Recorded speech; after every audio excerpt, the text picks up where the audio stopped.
കഴിഞ്ഞ ദിവസം പട്ടികജാതി ക്ഷേമ സമിതിയുടേതായിട്ട് പുറത്തു വന്നിട്ടുള്ളൊരു പോസ്റ്റാണ് ഇന്നത്തെ നമ്മുടെ ഒരു ചർച്ചയുടെ കാര്യം. അത് ഇങ്ങനെയാണ്: നായർ കരയോഗത്തിന് തുല്യമാണ് LDF മന്ത്രിസഭ എന്ന് ദളിത് തീവ്രവാദ ബുദ്ധിജീവികൾ എന്ന് പറഞ്ഞിട്ടാണ് ആ പോസ്റ്റ് തുടങ്ങണത്. ഇതിൻ്റെ ഒരു പശ്ചാത്തലം എന്ന് പറയുന്നത് സണ്ണിയം കവിക്കാടിൻ്റെ കൊടുങ്ങല്ലൂർ പ്രസംഗമാണ് ഇതിൻ്റെ ഒരു തുടക്കം. മാത്രമല്ല, കേരളത്തിൽ കഴിഞ്ഞ കുറേ ദിവസമായിട്ട് നടന്നുകൊണ്ടിരിക്കുന്ന ചർച്ചയുണ്ട്. നമുക്കറിയാം, മന്ത്രിസഭയിലെ 9 നായന്മാരാണ് മന്ത്രിസഭയിലുള്ളത്. അതുപോലെ 13% താഴെ 12 സംതിങ്, നമുക്ക് ഏതാണ്ട് അത്രേ അറിയുള്ളൂ.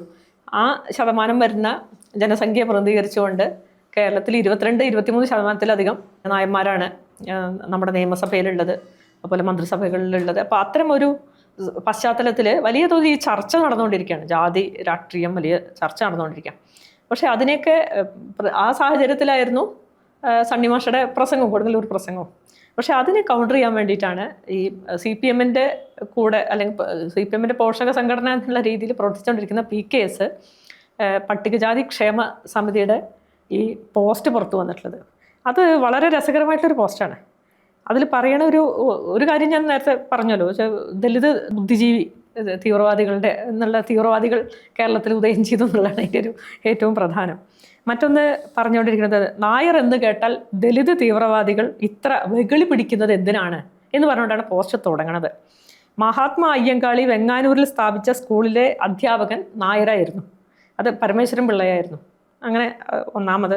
പിന്നെ ഇങ്ങനെ വന്നുകൊണ്ടിരിക്കണത് എന്താ വെച്ചാൽ, മഹാത്മാ അയ്യങ്കാളിയുടെ അച്ഛന് 8 ഏക്കർ ഭൂമി കൊടുത്തത് അദ്ദേഹത്തിൻ്റെ ഭൂസ്വാമിയായിട്ടുള്ള അവരെ സവർണനായിരുന്നു 8 ഏക്കർ ഭൂമി കൊടുത്തതെന്നാണ് ഒരു കാര്യം പറയുന്നത്. മറ്റൊന്ന് പറയുന്നത്, പെരുന്നാട് കലാപത്തെ തുടർന്ന് സമാധാന സ്ഥാപനത്തിന് അയ്യങ്കാളി കൊല്ലത്ത് വിളിച്ചു ചേർത്ത സർവ്വ സമുദായ സമ്മേളനത്തിൻ്റെ അധ്യക്ഷനായിട്ട് സവർണനെയാണ് നിയോഗിച്ചത്. അത് ചങ്ങനാശ്ശേരിയിലെ NSSൻ്റെ പ്രസിഡൻ്റായിട്ടുള്ള പരമേശ്വരൻ പിള്ള. പിന്നെ വൈക്കം സത്യാഗ്രഹത്തിൻ്റെ ഭാഗമായി ഗാന്ധിയുടെ നിർദ്ദേശപ്രകാരം വൈക്കത്ത് നിന്നും തിരുവനന്തപുരത്തേക്ക് നടത്തിയ സവർണ ജാഥ നയിച്ചത് മന്നത്ത് പത്മനാഭൻ, അന്നത്തെ NSSൻ്റെ ജനറൽ സെക്രട്ടറി ആയിട്ടുള്ള മന്നത്ത് പത്മനാഭനായിരുന്നു. അതുപോലെ ഗുരുവായൂർ ക്ഷേത്രപ്രവേശന സമരത്തിന് നേതൃത്വം നൽകിയ കേളപ്പനും AKG ഒക്കെ ദളിതരായിരുന്നില്ല എന്നാണ് പറയുന്നത്. അവരൊക്കെ നായന്മാരായിരുന്നു. പിന്നെ ഡോക്ടർ BR അംബേദ്കർ രണ്ടാമത് വിവാഹം കഴിച്ച സബിത എന്ന് പറയുന്ന സ്ത്രീ, അവർ ബ്രാഹ്മണ സമുദായത്തിലുള്ള ആളായിരുന്നു എന്നുള്ളതാണ്. വേറൊന്ന്, തിരുവിതാംകൂറിലെ ശ്രീമൂലം പ്രജാസഭയിൽ ദളിതർക്ക് വേണ്ടി 1911 ഡിസംബർ വരെ പങ്കെടുത്തിരുന്നതും പ്രസംഗിച്ചിരുന്നതും നായരായ ഗോവിന്ദപിള്ളയായിരുന്നു എന്നാണ് പറയുന്നത്. അത് ഗോവിന്ദപിള്ളയ്ക്ക് തന്നെ അഭിപ്രായം ഉണ്ടായിരുന്നു, ഏതെങ്കിലും പട്ടികജാതിക്കാരനായിരിക്കണം, അല്ലെങ്കിൽ ഞാനല്ല വേണ്ടത്, സമുദായത്തിൽ നിന്നുള്ള ആരെങ്കിലും ആണിത് ചെയ്യേണ്ടതെന്നുള്ള അഭിപ്രായം ഗോവിന്ദപിള്ളയ്ക്ക് ഉണ്ടായിരുന്നു എന്നുള്ളതാണ് മനസ്സിലാക്കുന്നത്. പെരുന്നാട് കലാപ കേസിലെ പ്രതികളായിരുന്നു ദളിതർക്ക് വേണ്ടി കോടതിയിൽ ഹാജരായ കേസ് വാദിക്കാൻ തയ്യാറായത് എലഞ്ഞിക്കൽ ജോർജ് ജോൺ എന്ന് പറയുന്ന സവർണ ക്രിസ്ത്യാനിയായിരുന്നു എന്നാണ് പറയുന്നത്. ഡോക്ടർ അംബേദ്കർക്കും ഡോക്ടർ KR നാരായണനും വിദേശ പഠനത്തിന് ആദ്യ സ്കോളർഷിപ്പ് നൽകിയത് ദളിതരായിരുന്നില്ല, അവരുടെ രാജാവായിരിക്കുമല്ലോ ആ കാലത്ത്. മഹാനായ ഭീംറാവു അംബേദ്കറുടെ പേരിലെ അംബേദ്കർ നാമം അത് കൊടുത്തിട്ടുള്ളത് അദ്ദേഹത്തിൻ്റെ അധ്യാപകനായിട്ടുള്ള സവർണനായിരുന്നു എന്നാണ് പറയുന്നത്. വേറെ പ്രധാനമായിട്ട് പറയണത് എന്താ വെച്ചാൽ, വ്യക്തിയുടെ ജാതിയല്ല പ്രശ്നം. നേരത്തെ പറഞ്ഞല്ലോ, മതമല്ല പ്രശ്നം എന്ന് പറയുന്ന പോലെയാണ് ജാതിയല്ല പ്രശ്നം, നിലപാടുകളാണ്. അത് മനസ്സിലാക്കാൻ ഇനി എത്ര ജന്മം വേണ്ടി വരുന്നു ആർക്ക്? ഈ ദളിത് ബുദ്ധിജീവികൾക്ക് ഇനി എത്ര കാലം വേണ്ടി വരും എന്നുള്ളത് മനസ്സിലാക്കാൻ. വ്യക്തിയാണ് പ്രശ്നം, ജാതി അല്ല പ്രശ്നം എന്നുള്ളത് മനസ്സിലാക്കാൻ. നമ്മുടെ ചോദ്യം അതല്ല. പിന്നെ എന്തിനാണ് PKS എന്ന് പറഞ്ഞുകൊണ്ട്, അല്ലേ? പിന്നെ എന്തിനാണ് ഈ സംഘടന? CPM ഉണ്ടല്ലോ അവർക്ക്, അത് മതിയല്ലോ. പിന്നെ എന്തിനാണ് ഈ സംഘടന? അതാണ് ചോദ്യം. എന്താണ് ബാബു ഇക്കാര്യത്തിൽ? ഇതിലൊരു ഭയങ്കര രസകരമായി തോന്നിയ PKS-ഉം അതുപോലെ തന്നെ PKS എന്ന് പറഞ്ഞാൽ പട്ടികജാതി ക്ഷേമ സമിതി, മറ്റൊന്ന് ആദിവാസി ക്ഷേമ സമിതി, രണ്ടും പട്ടികജാതി വിഭാഗത്തിൽപ്പെട്ട ആളുകളുടെ ഉന്നമനത്തിന് വേണ്ടിയും മറ്റൊന്ന് ആദിവാസി വിഭാഗങ്ങളിൽപ്പെട്ട ആളുകളുടെ ഉന്നമനത്തിന് വേണ്ടിയും ഉണ്ടാക്കിയ സംഘടനകളാണ്.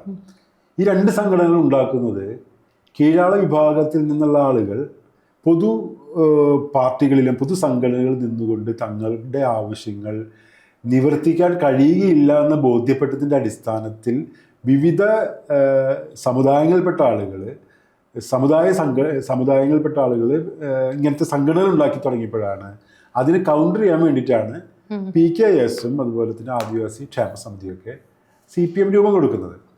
അത് തന്നെ ഒരു ആലോചിക്കേണ്ട ഒരു കാര്യമാണ്. ഞാൻ ഏത് കാര്യങ്ങൾ പറയുമ്പോൾ ഒരു അല്പം നർമ്മം നല്ലതാണല്ലോ. ഇനിയൊരു ഇവരുടെ തന്നെ മറ്റൊരു പോസ്റ്റ് ഞാൻ കുറച്ച് നേരത്തെ പരിശോധിച്ചു. ആ പോസ്റ്റ് ഞാൻ വായിക്കാം. വിശന്ന അവശനായൊരു മനുഷ്യൻ്റെ മുൻപിൽ ബൈബിളും ഖുറാനും ഭഗവത്ഗീതയും സണ്ണിയം കബിക്കാടിൻ്റെ പുസ്തകങ്ങളും വച്ചാൽ, ഒപ്പം പുഴുങ്ങി കപ്പയും വെച്ചാൽ എന്തായിരിക്കും ആദ്യം അയാൾ സ്വീകരിക്കുന്നത്? അപ്പോൾ ഉത്തരം ഇതാണ്, ആദ്യം സ്വീകരിക്കുന്നത് എന്നാണ് പറയുന്നത്. അതായത് PKSന്റെ നേതാക്കന്മാർ വിചാരിച്ചിരിക്കുന്നത് ഈ ദളിത് വിഭാഗത്തിൽപ്പെട്ട ബുദ്ധിജീവികളും അതുപോലെ പിന്നാക്ക വിഭാഗത്തിൽ ബുദ്ധിജീവികളും, അവർക്കറിയാത്തൊരു കാര്യമുണ്ട്, സവർണരായ കുടുംബങ്ങളിൽ ജനിച്ച കീഴാള വിഭാഗങ്ങൾക്ക് വേണ്ടി സംസാരിച്ചു കൊണ്ടിരിക്കുന്ന ബുദ്ധിജീവികളും, അവർക്ക് അറിയാത്തതുകൊണ്ടായിരിക്കാം, അല്ലെങ്കിൽ അറിഞ്ഞിട്ടും പറയാത്തതായിരിക്കാം. ഈ ദളിതരോ പിന്നാക്കരോ മാത്രമല്ല കീഴാള വിഭാഗങ്ങൾക്ക് വേണ്ടി സംസാരിച്ചുകൊണ്ടിരിക്കുന്നത്. സവർണ വിഭാഗത്തിൽപ്പെട്ട നിരവധി ബുദ്ധിജീവികൾ ഇതേ രാഷ്ട്രീയം മുന്നോട്ട് വയ്ക്കുന്ന ആൾക്കാരുണ്ട്.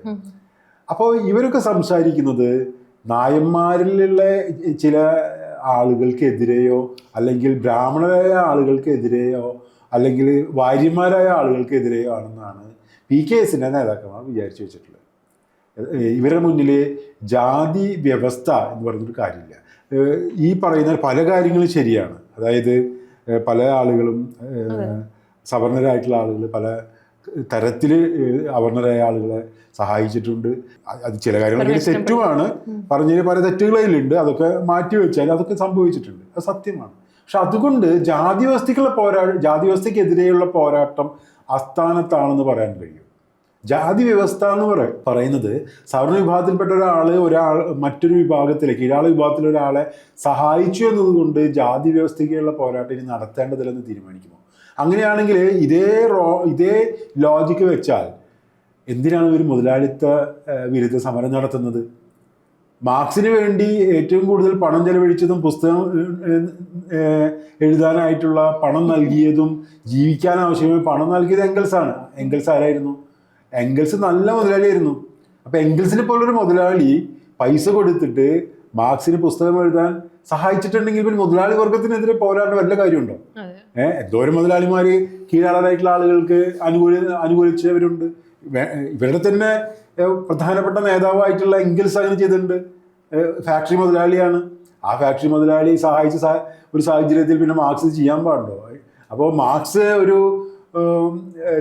ഒരു തൊഴിലാളി വർഗ ഭീകരവാദിയോ തീവ്രവാദിയോ ആയിരിക്കുമോ ലോജിക്ക് വെച്ചിട്ട്? അതല്ല. ഇപ്പം മാർക്സ് പോരാടിയത് മുതലാളിമാർക്കെതിരെയല്ല, ശരിക്കും അദ്ദേഹം പോരാടി മുതലാളിത്ത വ്യവസ്ഥയ്ക്കെതിരെയാണ്. അതുപോലെ തന്നെ കീഴാള വിഭാഗത്തിൽപ്പെട്ട ആളുകളോടൊപ്പം നിൽക്കുന്നവർ, ദളിത് വിഭാഗത്തിൽപ്പെട്ട ആളുകൾ, ആദിവാസി വിഭാഗത്തിൽപ്പെട്ട ആളുകൾ, ഇവർ സംസാരിച്ചുകൊണ്ടിരിക്കുന്നതും പോരാടിക്കൊണ്ടിരിക്കുന്നതും വ്യവസ്ഥയ്ക്കെതിരെയാണ്. അപ്പം എന്താണ് ജാതി വ്യവസ്ഥ? ജാതി വ്യവസ്ഥ എന്ന് പറയുന്നത് നമ്മുടെ സമൂഹത്തെ പൂർണ്ണമായും അധികാര വ്യവസ്ഥയെ നിയന്ത്രിച്ചു കൊണ്ടിരിക്കുന്ന ഒരു യുക്തിയാണ്, ഒരു ലോജിക്കാണ്, ഒരു ഭരണരീതി, ഒരു ഭരണവ്യവസ്ഥയാണ്. ഈ വ്യവസ്ഥയിൽ എല്ലാ സ്ഥലങ്ങളിലും കീഴാളരായിട്ടുള്ള ആളുകളും കുറച്ചാളുകൾ ഉണ്ടെന്നുള്ളത് കൊണ്ട്, അല്ലെങ്കിൽ ചില സ്ഥലങ്ങളിൽ കീഴാളരായിട്ടുള്ള ആളുകൾ ഉണ്ടെന്നുള്ളത് കൊണ്ട് അത് കീഴാളരുടേതാവുന്നില്ല. കാരണം ഒരു വ്യവസ്ഥ തന്നെയാണ്. ഇതാണ്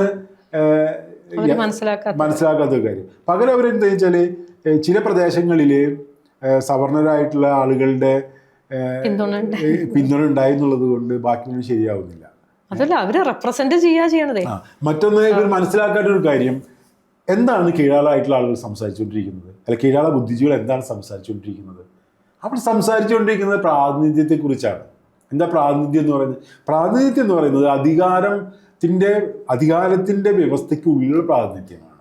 അതിലെ ഏതാനും അംഗങ്ങൾ എന്നുള്ളതല്ല, ഈ വ്യവസ്ഥയെ നിയന്ത്രിക്കുന്ന ഭരണ സംവിധാനങ്ങൾക്കുള്ളിൽ കീഴാളർ ഉണ്ടാകുമ്പോൾ മാത്രമാണ്, അവർക്ക് പ്രാതിനിധ്യം ഉണ്ടാകുമ്പോൾ മാത്രമാണ് ഈ വ്യവസ്ഥ അവരുടേത് കൂടിയായി മാറുന്നത്. അല്ലെങ്കിൽ അത് ജാതി വ്യവസ്ഥിതിയായിട്ട് നിലനിൽക്കുകയാണ് ചെയ്യുന്നത്. അതുകൊണ്ടാണ് ആളുകൾ സമുദായ രാഷ്ട്രീയം പറയുന്ന ആളുകൾ ഇത് ആവശ്യപ്പെടുന്നത് കൊണ്ടാണ്. ഇവരുടെ തന്നെ പോസ്റ്റുകൾ അമ്പിയൊന്ന് പരിശോധിച്ച് കഴിഞ്ഞാൽ ഇവർ സംവരണം അട്ടിമറിക്കുന്നതിനെ സംസാരിക്കുന്നത്. എന്തിനാണ് സംവരണം അട്ടിമറിക്കുന്നതിനെ കുറിച്ച് സംസാരിക്കുന്നത് അപ്പോൾ? കാരണം എന്താ വെച്ചാൽ ഏതാനും സവർണരായിട്ടുള്ള ആളുകൾ ദളിതരെ സഹായിക്കുന്നുണ്ടെങ്കിൽ, പിന്നാക്കക്കാരെ സഹായിക്കുന്നുണ്ടെങ്കിൽ, ഏഴുവരെ സഹായിക്കുന്നുണ്ടെങ്കിൽ പിന്നെന്തിനാണ് സംവരണം പ്രാതിനിധ്യ രാഷ്ട്രീയമാണെന്നുള്ള കാര്യം എല്ലാവർക്കും അറിയാവുന്നതാണ്.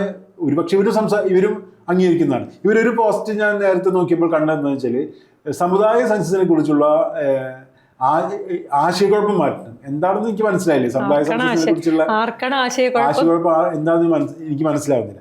അതുകൊണ്ടപ്പോൾ ഇവർ പറയാത്ത വേറെ ചില കാര്യങ്ങൾ കൂടി ചർച്ച ചെയ്യേണ്ടതുണ്ടെന്ന് എനിക്ക് തോന്നുന്നു. അല്ല, സവർണ സംവരണത്തിനെതിരെ ഇവർ എന്തെങ്കിലും നിലപാടെടുത്തിരുന്നു? സവർണ സമരത്തിനെ കുറിച്ച് എനിക്ക് തോന്നുന്നു ഇവർ ഇതുവരെ നിലപാടെടുത്തിട്ടില്ല. സംവരണം അട്ടിമറിക്കുന്നതിന് നിലപാടെടുത്തിട്ടുണ്ട്. ഈ സംവരണം അട്ടിമറിക്കുക എന്ന് പറഞ്ഞു കഴിഞ്ഞാൽ എന്താണ്? പക്ഷെ അത് സവർണ സംവരണമാണെന്ന് നമുക്ക് തോന്നിയില്ല. സ്വകാര്യ മേഖലയിൽ സംവരണം വേണമെന്ന് ഇവർ ആവശ്യപ്പെട്ടിട്ടുണ്ട്. നല്ല കാര്യമാണ്. അങ്ങനെ ആവശ്യപ്പെടുന്ന നിരവധി ആളുകളുണ്ട്. വിവിധ മേഖലകളിൽ എല്ലാ മേഖലയിലും സംവരണം ആവശ്യപ്പെട്ടിട്ടുണ്ട്. പക്ഷേ സവർണ സംവരണത്തിന് ഇവർ ഇതുവരെയും ചോദ്യം ചെയ്തിട്ടില്ല. നമ്മൾ മറ്റൊരു കാര്യത്തിലേക്ക് നീങ്ങുക. ഇവർ പറയുന്ന ഒരു കാര്യമുണ്ട്. ഈ കീഴാളരായിട്ടുള്ള പല പ്രസ്ഥാനങ്ങളുടെയും നേതാക്കന്മാരുടെയും കൂടെ നിന്നിട്ടുള്ള സവർണ വിഭാഗത്തിൽപ്പെട്ട ആളുകളെ കുറിച്ച് ഇവർ സംസാരിക്കുന്നത് വളരെ പോസിറ്റീവായിട്ട് നമ്മൾ കാണുകയും ചെയ്തു. പക്ഷെ അങ്ങനെ അല്ലാത്ത നിരവധി സന്ദർഭങ്ങൾ നമുക്ക് പറയാൻ പറ്റും. ഉദാഹരണത്തിന് അയ്യങ്കാളിയുടെ ഒരു രാഷ്ട്രീയ ജീവിതത്തിൻ്റെ ഒരു ഘട്ടം എടുത്താൽ, അയ്യങ്കാളി പ്രസ്ഥാനത്തിന് മാത്രമല്ല ആ കാലഘട്ടത്തിലെ പല പ്രസ്ഥാനങ്ങളുടെയും ആ ജീവിതത്തെ, ആ പ്രസ്ഥാനങ്ങളുടെ ജീവിതം നമ്മൾ പരിശോധിച്ച് കഴിഞ്ഞാൽ അവിടെയൊക്കെ സവർണ വിഭാഗത്തിൽപ്പെട്ട ചില ആളുകളുടെ ദുരൂഹമായ സാഹചര്യം നമുക്ക് കാണാൻ പറ്റും. ദുരൂഹമായ സാന്നിധ്യം നമുക്ക് കാണാൻ പറ്റും. ഒരു ഉദാഹരണം ഞാൻ പറയാം. ഈഴവരുടെ ജീവിതത്തിലെ ഈഴവരുടെ പ്രസ്ഥാനങ്ങൾക്കുള്ളിൽ കടന്നുകൂടിയ ഒരാളെ കുറിച്ച് ഞാൻ സംസാരിക്കും. മൂത്തകുന്നത്തെ ഒരു ക്ഷേത്രമുണ്ട്. ഈ ക്ഷേത്രത്തിൽ അത് 1892 മറ്റാണ് ആ ക്ഷേത്രം നിർമ്മിക്കുന്നത്. പിന്നീട് അവിടെ ശ്രീനാരായണ ഗുരു വരികയൊക്കെ ചെയ്തിട്ടുണ്ട്. അത് ക്ഷേത്രം കുറച്ചുകൂടി വലുതാക്കുകയൊക്കെ ചെയ്തിട്ടുണ്ട് ആ സമയത്ത്. ഈ ക്ഷേത്രം ആദ്യം ഈ ക്ഷേത്രത്തിന് തറക്കല്ലിടുന്നത് പരമത ഖണ്ഡന സ്വാമി എന്ന് പറയുന്ന ആന്ധ്രയിൽ നിന്ന് വന്നിട്ടുള്ള ഒരു സവർണനായിട്ടുള്ള ഒരാളാണ്, ഒരു ബ്രാഹ്മണനായിട്ടുള്ള ആളാണ്. ഇദ്ദേഹം ഇവിടെ വരുന്നത് എന്തിനാണ്? ഇദ്ദേഹം വരുന്നത് കീഴാളർക്കിടയിലെ വിവിധ മതവിഭാഗങ്ങൾ പ്രചാരണം നടത്തുന്നുണ്ടെന്നും കീഴാളർക്കിടയിൽ അസ്വസ്ഥതകളുണ്ടെന്നും അവർക്ക് അതൃപ്തി ഉണ്ടെന്ന് മനസ്സിലാക്കിയിട്ട് കുറേ കീഴാളരായിട്ടുള്ള ആളുകൾ മതം മാറുകയാണ്. ക്രൈസ്തവരായി മാറുന്നു, മുസ്ലിങ്ങളായിട്ട് മാറുന്നു, ഇസ്ലാമിലേക്ക് മതം മാറുന്നു, പലതരം മതമാറ്റങ്ങൾ ചർച്ച ചെയ്യുന്നു. ഈ ചർച്ച ചെയ്യുന്ന സമയത്ത് ഇതിൽ താല്പര്യമില്ലാത്ത ആളുകൾ ആ സമയത്ത് സെൻസസ് നടക്കുന്നുണ്ട്. അപ്പോൾ സെൻസസ് ഒക്കെ വരുന്നതോട് കൂടിയാണ് ഇവർക്ക് എണ്ണം കുറഞ്ഞാൽ അതൊരു കുഴപ്പമായി മാറും എന്നുള്ള കാര്യം ഇവർക്ക് ബോധ്യപ്പെടുന്നു. അപ്പോഴാണ് ഈ പരമതഖണ്ഡന സ്വാമികളെ പോലെ ഇന്നൊക്കെ പേരിൽ നോക്കിയാൽ പരമതഖണ്ഡന സ്വാമി, അത് മറ്റു മതങ്ങളെ ഖണ്ഡിക്കുന്ന സ്വാമി എന്നാണ് പേരിൽ തന്നെ വെച്ചിട്ടുണ്ട്. അത് അദ്ദേഹത്തിന്റെ തുല്യനാമം പോലത്തെ ഒരു നാമമാണ്. ശേഷഗിരി പ്രഭു എന്നിട്ടാണ് അദ്ദേഹത്തിന്റെ പേര്, ശരിക്കുള്ള പേര്, ആന്ധ്രക്കാരനാണ്. അപ്പൊ അദ്ദേഹം വരുന്നത് ഈഴവരായിട്ടുള്ള ആളുകളെ ഹിന്ദു മതത്തിൽ തന്നെ ഉറപ്പിച്ച് നിർത്തുക എന്നുള്ള ഉദ്ദേശത്തോടു കൂടിയാണ്. ഇദ്ദേഹം അവിടെ മാത്രമല്ല പല പ്രദേശങ്ങളിലെ പല ചരിത്രങ്ങൾ പരിശോധിച്ചാൽ ഈ ആളുകളൊക്കെ നമുക്ക് കാണാൻ പറ്റും. ഈ പരമതഖണ്ഡന സ്വാമിയുടെ സാന്നിധ്യം നമുക്ക് കാണാൻ പറ്റും. മറ്റൊരാളാണ് ചിൽസഭകൾ രൂപീകരിച്ചിട്ടുള്ള സദാനന്ദ സ്വാമികൾ. ആരാണ് സദാനന്ദ സ്വാമി? സദാനന്ദ സ്വാമി എന്ന് പറയുന്നത് പാലക്കാട് ചിറ്റൂരിൽ നിന്ന് പോയിട്ടുള്ള ഇതുപോലെ തന്നെ ഒരു സവർണരായിട്ടുള്ള ഒരാളാണ്. അദ്ദേഹമാണ് അയ്യങ്കാളി പ്രസ്ഥാനത്തിനുള്ളിൽ വലിയ ആശയക്കുഴപ്പമുണ്ടാക്കിയിട്ടുള്ള ആൾ. കാരണം അയ്യങ്കാളി പ്രസ്ഥാനം എല്ലാ കാലഘട്ടത്തിലും ഒരു സമുദായവൽക്കരണത്തിന്റെ രാഷ്ട്രീയം മുന്നോട്ട് വെച്ചിട്ടുള്ള ഒരു പ്രസ്ഥാനമാണ്. സമുദായങ്ങളായി ഒരുമിച്ച് നിൽക്കുക എന്ന് പറയുന്ന രാഷ്ട്രീയം മുന്നോട്ട് വെച്ചുള്ള വളരെ പ്രധാനപ്പെട്ട ഒരു സംഘടനകളിൽ ഒന്നാണ് അയ്യങ്കാളി പ്രസ്ഥാനം. ശ്രീനാരായണ ഗുരുവിന്റെ പ്രസ്ഥാനം, പിന്നെ SNDP ഒക്കെ ഇതുപോലെയുള്ള രാഷ്ട്രീയം മുന്നോട്ട് വെച്ചിട്ടുള്ളവരാണ്. അതുപോലെ ഒരു പ്രസ്ഥാനമാണ് അയ്യങ്കാളി രൂപം കൊടുത്ത പ്രസ്ഥാനം. ഈ പ്രസ്ഥാനത്തിൻ്റെ ഉള്ളില് ഒരു സവർണ സാന്നിധ്യമായി ഇടപെടാൻ ശ്രമിച്ച ഒരാളാണ് ഈ ചിൽസഭ എന്ന് പറഞ്ഞ അദ്ദേഹത്തിന്റെ സഭ. അപ്പൊ ഇത് എല്ലായ്പ്പോഴും ഒരു ഹിന്ദു ആക്കി നിലനിർത്തുക എന്നുള്ള രീതിയിലേക്ക് സാന്നിധ്യം കൊണ്ട് ഒരു സ്വാധീനം ചെലുത്താൻ ശ്രമിച്ചിട്ടുള്ള ഒരാളാണ് സദാനന്ദ സ്വാമികൾ. ഇങ്ങനെയുള്ള ഒരുപാട് ആളുകളെ നമുക്ക് കീഴാള പ്രസ്ഥാനങ്ങളുടെ ചരിത്രത്തിൽ നമുക്ക് കാണാൻ പറ്റും. അപ്പോൾ അതിൽ ചില ആളുകൾ ഈ നേരത്തെ പറഞ്ഞതുപോലെ കീഴാള പ്രസ്ഥാനങ്ങളുടെ ഒപ്പം സഞ്ചരിച്ചവരാണ്, അല്ലെങ്കിൽ കീഴാള പ്രസ്ഥാനങ്ങളുടെ നീതിയെക്കുറിച്ച് ആലോചിച്ചിരുന്നവരാണ്. നേരത്തെ പ്രജാസഭയിൽ ഈഴവർക്ക് വേണ്ടി ഈഴവർ സംസാരിക്കുക എന്നുള്ളൊരു ഘട്ടം ഉണ്ടായിരുന്നു. പക്ഷേ കീഴാള വിഭാഗത്തിൽപ്പെട്ട പുലിയ വിഭാഗത്തിൽപ്പെട്ട ആളുകൾക്ക് വേണ്ടി സംസാരിക്കാൻ പുലിയനല്ല സംസാരിച്ചിരുന്നത്, പുലിയർക്ക് വേണ്ടി നേരത്തെ പറഞ്ഞ ഗോവിന്ദപ്പിള്ളയാണ് സംസാരിച്ചുകൊണ്ടിരുന്നത്. അപ്പൊ ഗോവിന്ദപ്പിള്ള വളരെ നല്ലൊരു മനുഷ്യനാണ്. അദ്ദേഹം പുലി വിഭാഗത്തിന് വേണ്ടിയും പറ വിഭാഗത്തിന് വേണ്ടി അല്ലെങ്കിൽ പല വിഭാഗങ്ങൾക്ക് വേണ്ടിയും സവർണനെ തന്നെ സംസാരിച്ചുകൊണ്ടിരുന്ന കാലത്താണ്. ഈ കാലത്താണ് അദ്ദേഹം പറയുന്നത് അങ്ങനെ പോരാ, അവർക്ക് വേണ്ടി സംസാരിക്കുന്നത് സവർണരല്ല, അവരുടെ പ്രതിനിധിയെ സംസാരിക്കണം ആവശ്യപ്പെട്ടു. എന്ന് പറഞ്ഞാൽ PKSകാർക്ക് ഇന്ന് ഇല്ലാത്ത ഒരു നീതിബോധം ഇവർ തന്നെ ഉദാഹരിക്കുന്ന ഗോവിന്ദപിള്ളക്ക് ഉണ്ട്. അപ്പൊ ഗോവിന്ദപിള്ള ആവശ്യപ്പെടുന്നത് നിങ്ങൾ അവരിൽ നിന്ന് പ്രതിനിധിയെ കൊണ്ടുവരാൻ. ഈ ചരിത്രം പോലും പഠിക്കാതെയാണ് ഇങ്ങനെയുള്ള ചരിത്രം പോലും. അപ്പോൾ ഗോവിന്ദപിള്ള ഒരു പ്രാതിനിധ്യത്തിന്റെ രാഷ്ട്രീയമാണ് മുന്നോട്ട് വെച്ചത്. അല്ല, ഇതിൽ വേറൊരു കാര്യം കൂടി ഉണ്ട്. നേരത്തെ പറഞ്ഞ പോലെ ഈ എന്തിനാണ് പിന്നെ CPM ഇതൊക്കെ, അല്ലെങ്കിൽ അവർ പറയുന്ന രീതിയിൽ വിപ്ലവം നടന്നാൽ ഇതൊക്കെ പിന്നെ എല്ലാ പ്രശ്നങ്ങളും പരിഹരിക്കപ്പെടുന്നുണ്ടെങ്കിൽ പിന്നെ PKSന്റെ ആവശ്യമില്ലല്ലോ. അവരെന്തിനാണ് അത്തരം സംഘടന ഉണ്ടാക്കിയിട്ടില്ല? നമുക്ക് നോക്കിയാൽ മനസ്സിലാവും. ഇപ്പോൾ CPMനകത്തോ അല്ലെങ്കിൽ കോൺഗ്രസിനെ പോലെയുള്ള പിന്നെ പാർട്ടികളുടെ അകത്തോ ഒക്കെ, അതുപോലെ BJP ഇത്തരം പാർട്ടികളുടെ അകത്തൊക്കെ ഉള്ള നേതൃത്വം അല്ലെങ്കിൽ അതിൻ്റെയൊക്കെ പ്രധാന സ്ഥാനങ്ങളിലൊക്കെ ഈ പിന്നെ സവർണ വിഭാഗങ്ങളാണുള്ളത്, പ്രത്യേകിച്ച് നായന്മാർ. സവർണ വിഭാഗങ്ങൾ മാത്രമാണ് ഇത്തരം പാർട്ടികളുടെയൊക്കെ പൊളിറ്റിക്കൽ പാർട്ടികളുടെ തന്നെ നേതൃത്വത്തിനകത്ത് മുഴുവനായിട്ടുള്ളത്. നിയമസഭകളിലും മറ്റ് അധികാര കേന്ദ്രങ്ങളിൽ മാത്രമല്ല, പാർട്ടികളുടെ അധികാര കേന്ദ്രങ്ങളിലൊക്കെ, പ്രത്യേകിച്ചിട്ട് പിന്നെ നമ്മുടെ നാട്ടിലെ ഈ തെരഞ്ഞെടുപ്പും ഇതിൻ്റെയൊക്കെ ഒരു പശ്ചാത്തലത്തിൽ പിന്നെ രാഷ്ട്രീയ പാർട്ടികളുടെ അകത്തെ ജാതി വളരെ പ്രധാനമാണെന്ന് വിചാരിക്കുന്നത്. അപ്പോൾ ഈ PKSന്റെ ആവശ്യമില്ലല്ലോ. എന്തിനാണ് PKS ഉണ്ടാക്കുന്നത്? എന്തിനാണ്? അവിടെയാണ് സംശയം. അവർ തിരിച്ചറിയുന്നില്ലേ? നമുക്ക് എല്ലാവർക്കും അറിയുന്ന ഒരു കാര്യമാണ്, ഇന്ത്യയുടെ എല്ലാ അധികാര കേന്ദ്രങ്ങളിലും, നീതിന്യായ സംവിധാനങ്ങളിൽ, നിയമസഭകളിൽ, രാഷ്ട്രീയ രംഗങ്ങളിൽ, രാഷ്ട്രീയ പാർട്ടികളിൽ, എല്ലാ സ്ഥലങ്ങളിലും സവർണർ അവരുടെ ആധിപത്യം സ്ഥാപിച്ചിട്ടുണ്ട്. ഈ ആധിപത്യം സ്ഥാപിക്കുന്നതിന് കീഴാള വിഭാഗത്തിൽപ്പെട്ടുള്ള ബുദ്ധിജീവികൾ ചോദ്യം ചെയ്യുന്നതാണ് ഇപ്പോൾ അവർക്ക് പ്രശ്നമായിട്ടുള്ളത്. ഇത് ഇവരുടെ മാത്രം പ്രശ്നമല്ല. നമ്മൾ തന്നെ ഒരു വീഡിയോ ചെയ്തിട്ടുണ്ട്, എങ്ങനെയാണ് കീഴാളരായിട്ടുള്ള ആളുകളെ പകരം സവർണരെ കോൺഗ്രസ് എങ്ങനെയാണ് വെച്ചിട്ടുള്ളത്, BJP എങ്ങനെയാണ് വെച്ചിട്ടുള്ളത്, CPM എങ്ങനെയാണ് വെച്ചിട്ടുള്ളത് ഒക്കെ നമ്മൾ തന്നെ വീഡിയോ ചെയ്തിട്ടുണ്ട്. അപ്പോൾ ഇത് കേരളത്തിൽ ഇന്നൊരു ഒരു ചോദ്യമാണ്, കേരളത്തിന് മുന്നിൽ വലിയ ചോദ്യമാണ്. ഈ ചോദ്യം ജനപ്രിയമായ രീതിയിൽ അവതരിപ്പിച്ചു എന്നുള്ളതാണ് സണ്ണിയം കവിക്കാടിൻ്റെ പ്രാധാന്യം. അദ്ദേഹം വളരെ ജനപ്രിയമായ രീതിയിൽ അത് ഉന്നയിച്ചു, വളരെ കുറുക്കി കൊള്ളുന്ന രീതിയിൽ ഉന്നയിച്ചു. ഇത് അവർക്ക് പ്രശ്നം ഉണ്ടാക്കി. എന്ത് പ്രശ്നം ഉണ്ടാക്കിയത്? പ്രശ്നം വേറെ ഒന്നുമല്ല, ഈ തൊഴിലാളി വർഗത്തിൻ്റെ പേരിൽ സംസാരിച്ചുകൊണ്ടിരിക്കുന്ന ആളുകളുടെ പിന്നിൽ ഈ പറയുന്ന സവർണരാണെന്നല്ല. എന്തായാലും PKS ഇങ്ങനെയൊരു തീരുമാനം എടുക്കുന്നത്, ഇങ്ങനൊരു പോസ്റ്റായിട്ട് വരുന്നത്, പുതിയ കാലത്ത് അവർ ചോദ്യം ചെയ്യപ്പെട്ടിട്ടുണ്ട്. ജാതിയാണ് അതിൻ്റെ ഉള്ളിൽ ഇപ്പോൾ പ്രവർത്തിച്ചുകൊണ്ടിരിക്കുന്ന രീതിയിൽ ചോദ്യം ചെയ്യപ്പെടുന്നത്. ആ ചോദ്യം ചെയ്യുന്നത് ഉണ്ടാക്കിയ അസ്വസ്ഥതകളാണ് ഇത്തരം പോസ്റ്റുകളിലൂടെ പുറത്തു വരുന്നതാണ് വേണം കരുതാൻ.